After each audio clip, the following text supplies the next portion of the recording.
የጃፓን መኪኖች ከጥንካሬያቸው ውጭ ለምን እንደሚታወቁ ያውቃሉ? የአሜሪካ መኪኖች ጥሩ የሚባሉ ገጽታዎች ቢኖሯቸውም የጃፓን መሐንዲሶች ግን የማይታመኑና እንግዳ የሆኑ ፈጠራዎችን ወደ መንገድ አምጥተዋል። አሁኑኑ ናቸው። በመጀመሪያ የጃፓን ባለጸጎች ምርጫ የሆነውን ቶዮታ ሴንቸሪ እንይ። ይህ መኪና በራሳቸው የሚከፈቱና የሚዘጉ መጋረጃዎች ያሉት ሲሆን አሁን ደግሞ በቅጽበት ወደ ጥቁርነት የሚቀየርና የግል ሚስጥርን የሚጠብቅ ስማርት ግላስዝ ይዞ መጥቷል። የጥንቱ ቶዮታ ክራውን ደግሞ ልክ እንደ ሮቦት ደጋፊ በራሳቸው ወደ ግራና ቀኝ የሚወዘወዙ የአየር ማቀዝቀዣዎች ነበሩት።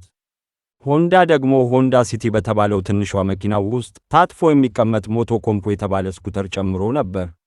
መኪናውን ትተው በጠባብ መንገዶች ላይ በስኩተሩ መሸመጥ ይቻላል። ለቶኪዮ ትራፊክ ፍጹም መፍትሄ ነበር። በመጨረሻም ኒውሳን በፓልሰር ኤክሳ ሞዴሉ ሳይንስ ፊልም የመሰለ ፈጠራ አመጣ። ይህ መኪና የኋላ ክፍሉን በመቀየር ብቻ ከኩፔ ወደ ዋጎን ወይም ወደ ኮንቨርትበል መቀየር ይቻላል። በአንድ መኪና ውስጥ 3 መኪና እንደመያዝ ማለት ነው።